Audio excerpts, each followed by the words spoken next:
अस्सलाम वालेकुम students, let's start the problem 1.4। हम अपना न्यूमेरिकल कर रहे हैं 1.4 चैप्टर 1 मेजरमेंट्स का, राइट। तो मैं रीड कर रही हूँ question. At the following masses given in kg up to the appropriate precision, right. हमने इन सब मैसेज को ऐड करना है। तो हमारे पास कितने मैसेज हैं? 4 मैसेज हैं। 2.198, 0.089, 11.8 एंड 5.32। ठीक है, these are very simple, you guys just have to add them. आपने सिर्फ इनको ऐड करना है। जब आप लोग ऐड कर लेंगे तो हमारे पास जो आंसर आएगा वो आएगा 19.398 किलोग्राम्स, राइट। क्योंकि उन्होंने क्वेश्चन में कह दिया कि वो केजीज़ में और सब केजीज़ में। लेकिन यहाँ पे जो एक चीज़ थोड़ी सी हमें फोकस करनी है वो ये है कि हमने अपना आंसर एप्रोप्रिएट प्रिसीजन में देना है।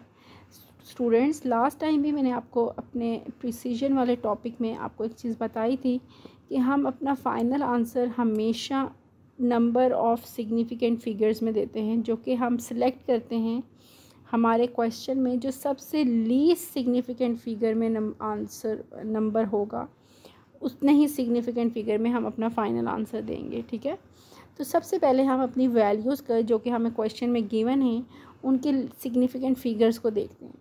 तो पहली वैल्यू जो कि 2.189 है, इसके नंबर ऑफ़ सिग्निफिकेंट फिगर्स कितने हैं? 4। 0.089 के कितने हैं? 4। 11.8 के सिग्निफिकेंट फिगर्स कितने हैं? 3। 5.32 के सिग्निफिकेंट फिगर्स कितने हैं? 3। तो इसका मतलब है कि मिनिमम सिग्निफिकेंट फिगर्स कितने हैं? 3। तो हमें अपना आंसर कहाँ तक रखना है? जस्ट 3 सिग्निफिकेंट फिगर्स तक। इट्स मीन कि 19.3 तक हमने अपना आंसर देना है, 98 को ड्रॉप कर देना है। अब 98 को ड्रॉप करने के लिए हमारे पास राउंडिंग ऑफ वाली चीज़ है, राइट। हमने पढ़ी है कि हमने जब भी हम जो नंबर ड्रॉप करते हैं, अगर वो 5 से ग्रेटर है तो हम प्रीवियस नंबर को एक नंबर ग्रेटर कर देते हैं, एक पॉइंट ग्रेटर कर देते हैं। So our answer will become 19.4 kilograms. ठीक है, 98 को ड्रॉप कर दिया है और 3 को इंक्रीज़ करके 4 लिख दिया। ये सारे रूल्स हमने प्रीवियस वीडियोस में पढ़े हैं। So this is our final answer for the sum of the message. Now let's do the next question 1.5।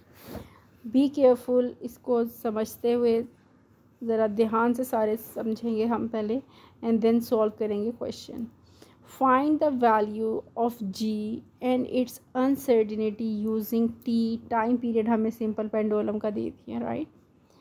हमें लेंथ भी दे दी है, हमें टाइम पीरियड ऑफ 20 वाइब्रेशंस भी दे दिया है। Length is measured by a metre scale of accuracy, उसका least count भी दे दिया है 0.01001 metres. And time by stop with watch of accuracy, stop watch की भी एक्यूरेसी हमें मिल गई है। हमने जी की वैल्यू फाइंड करनी है। ठीक है, इस क्वेश्चन में स्टार्ट में ही उन्होंने कह दिया था फाइंड द वैल्यू ऑफ जी। तो कुछ स्टेप्स हैं जो हमें सबसे पहले लेने हैं। सबसे पहले ये कि लेंथ जो है हमें सिस्टम इंटरनेशनल यूनिट में नहीं दी हुई। तो इसमें why we are converting our length into system international, और जो प्रीवियस था उसमें नहीं, क्योंकि यहाँ पे एक फार्मूला है, प्रॉपर फिज़िक्स का फार्मूला है जिसको हम इम्प्लीमेंट करेंगे। तो जी की वैल्यू भी हमारे पास एसआई यूनिट में होती है, तो हम कोशिश करेंगे कि हम अपने बाकी सारे यूनिट्स भी, सारी वैल्यूज़ भी एसआई यूनिट्स में लिख लें। तो अगर मैं length of a simple pendulum देखूँ तो वो हमारे पास 100 सेंटीमीटर्स है।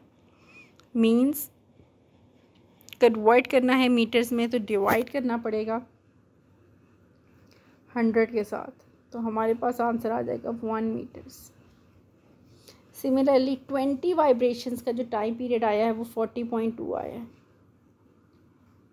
और अगर यही टाइम पीरियड में सिंगल वेव वाइब्रेशन का निकालूँ, मींस के ये बेसिकली जस्ट टाइम आया। When we are talking about time period तो वो एक वेव का आता है, एक वाइब्रेशन का आता है। तो टाइम पीरियड के लिए मुझे 40.2 को डिवाइड करना पड़ेगा 20 से, तो हमारे पास आंसर आ जाएगा 2.01 सेकेंड्स। ठीक है, टाइम भी आ गया सिंगल वाइब्रेशन का सेकेंड्स में, लेंथ भी आ गई मीटर्स में। अब जो लीस्ट काउंट है मीटर स्केल का वो 0.1 सेंटीमीटर है, 1 मिलीमीटर है, इसको हम 0.1 सेंटीमीटर्स भी कहते हैं। ओके, सबसे पहले तो हम इस फॉर्मूले को रीअरेंज करेंगे ताकि हमारे पास जी निकल आए। ठीक है, तो यहाँ पे हमने स्क्वायर ले लिया दोनों साइड्स पे, 4 पाई स्क्वायर एल बाई जी। अब हम जी को उधर ले जाएंगे और टी को इस तरफ ले आएंगे, तो ये हमारे पास फाइनल इक्वेशन बन जाएगी जी की 4 pi square L divided by T square. ये आप लोग अपने नोटबुक्स में इसको सॉल्व करेंगे तो आपके लिए इजीली ये फार्मूला ड्राइव हो जाएगा। अब हमने क्या करना है, जस्ट पुट करनी है वैल्यूज़। 4 इज़ कांस्टेंट, पाई की वैल्यू हमें पता है 3.14, लेंथ की वैल्यू हमने 1 निकाली है, टी की वैल्यू भी 2.01 निकाली है। जब आप ये सब वैल्यूज़ पुट करेंगे तो आपके पास फाइनल आंसर आ जाएगा जी इज़ इक्वल्स टू 9.76 मीटर्स पर सेंट स्क्वायर। ठीक है, अच्छा, अब हमने निकालनी है अनसर्टिनिटीज, साथ इसके एरर्स भी आएंगे। तो हमने क्या पढ़ा था जी में, जब स्क्वायर में एरर, जब पावर्स में होंगे तो परसेंटेज एरर को हमने, आप इस फॉर्मूले पे अगर देखें तो हमारे पास L divided by T square है। ठीक है, जब पावर्स में होंगे तो परसेंटेज अनसर्टिनिटी को हमने मल्टीप्लाई कर देना है उस पावर के साथ। ठीक है, जो भी हमारे पास टी की अनसर्टिनिटी आएगी, और अब ये दोनों वैल्यूज़ आपस में डिवाइड हो रही हैं तो हमने इन दोनों की परसेंटेज अनसर्टिनिटीज़ को ऐड कर देना है। लेटर ऑन मैं आपको बताती हूँ कि हमने कैसे करना है, लेकिन पहले हम इन दोनों की परसेंटेज अनसर्टिनिटीज़ कैलकुलेट करते हैं। तो स्टूडेंट्स, हमने पहले भी ये पढ़ा है कि परसेंटेज अनसर्टिनिटीज़ कैसे कैलकुलेट करते हैं। लीस्ट काउंट को हमने अपनी वैल्यू से डिवाइड करना है। ठीक है, वैल्यू हमारे पास आई है 2.01।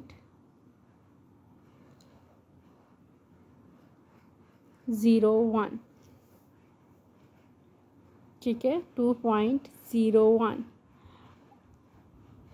ये sorry no, it's my mistake, it's basically the value for the time. हमने पहले किसकी, ओके, अगर हम ये कर लें तो हमारे पास जो अनसर्टिनिटी है, मैं पहले टाइम की एक्सप्लेन कर देती हूँ। टाइम की तो उसमें जो हमारे पास, मैं पिछली स्लाइड पे मूव कराती हूँ, आप लोगों को एक दफ़ा दोबारा रिव्यू करा दूँ कि हमारे पास कौन कौन सी वैल्यूज़। स्टॉप वॉच की एक्यूरेसी दी हुई है 0.1 सेकेंड्स, और मीटर स्केल की एक्यूरेसी दी हुई है 1 मिलीमीटर्स। ठीक है,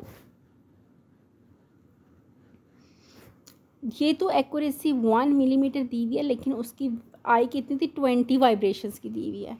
तो इट्स मीन कि हमें सिंगल वाइब्रेशन की निकालने के लिए हमें इसको 20 से डिवाइड करना पड़ेगा, तो आपके पास आ जाएगा 0.0005 लीस्ट काउंट। ठीक है, तो you just have to put it in the formula 0.05 divided by 2.01 multiply by 100।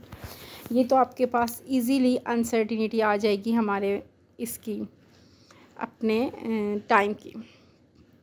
Now come to the uncertainty in the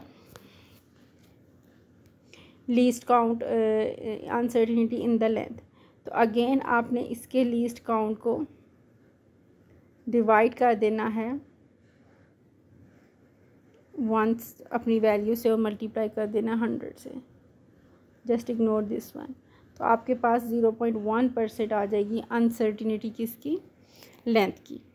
अब जिस तरह मैंने आपको पहले भी कहा था कि हमने क्या करना है, टाइम की अनसर्टिनिटी को 2 टाइम्स करना है और उसके अंदर ऐड कर देना है लेंथ की अनसर्टिनिटी को। ये थोड़ी सी मिस्टेक हुई है, यहाँ पे टाइम नहीं है, यहाँ पे लेंथ आती है।